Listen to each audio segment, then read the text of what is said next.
Actes 27, verset 18, la Bible dit: Comme nous étions violemment battus par la tempête, le lendemain on jeta la cargaison à la mer, et le troisième jour nous y lançâmes de nos propres mains les ancres du navire.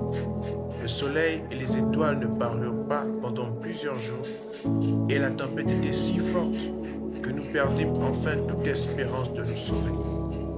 On n'avait pas mangé depuis longtemps. Alors Paul, se tenant au milieu d'eux, leur dit: Ô homme, il fallait m'écouter et ne pas partir de Crète, afin d'éviter ce péril et ce dommage. Maintenant je vous exhorte à prendre courage, car aucun de vous ne périra, et il n'y aura de perte que du navire. Amen. Alors, assurément tu t'es déjà retrouvé dans ce genre de situation où c'est vraiment difficile. Tu passes par des moments vraiment difficiles, tu peines à t'en sortir. Tu penses même que le Seigneur Jésus t'a abandonné. Non, le Seigneur Jésus ne t'a pas abandonné. Alors, qu'est-ce qui se passe? Le Seigneur peut permettre des temps difficiles dans ta vie. Le Seigneur peut permettre que des épreuves, des persécutions viennent et surviennent dans ta vie. Eh oui, il peut permettre que tu sois malade, que tu passes par une longue période de maladie. Il peut permettre que tu perdes ton emploi. Il peut permettre même que tu perdes ton enfant. Et oui, juste pour t'humilier, juste pour te rapprocher de lui. Parce que le Seigneur est celui dont tu as le plus besoin. Il veut que tu puisses savoir qu'il est ton seul espoir. Paul et ceux qui étaient dans la barque avec lui étaient en train de périr.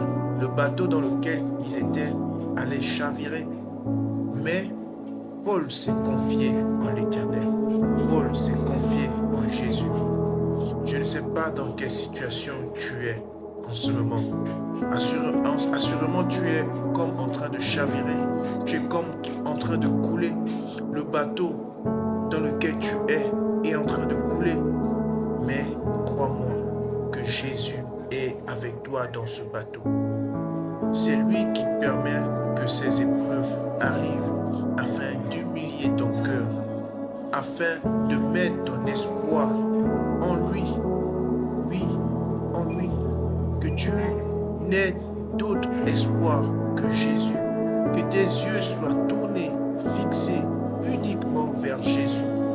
Oui, même lorsque cette épreuve viendra, lorsque tu perdras ton boulot, lorsque tu perdras un contrat, lorsque ton fils ou ta fille tombera malade, ou même que toi tu seras malade, lorsque tu perdras un membre de ta famille, n'oublie pas que le Seigneur Jésus est toujours là à tes côtés.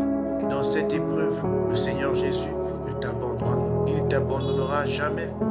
Dans cette épreuve, le Seigneur est à tes côtés pour te fortifier. Et c'est le seul qui nous donne des épreuves et nous donne encore la solution pour sortir de ces épreuves. La Bible dit qu'il ne nous tentera jamais au-dessus de nos forces. Alors, ces épreuves ne viendront jamais pour te faire du mal. C'est pour ton bien. C'est pour ton bien que le Seigneur te fait passer par ces épreuves. Ce que tu as à faire, c'est te confier de plus en plus à lui.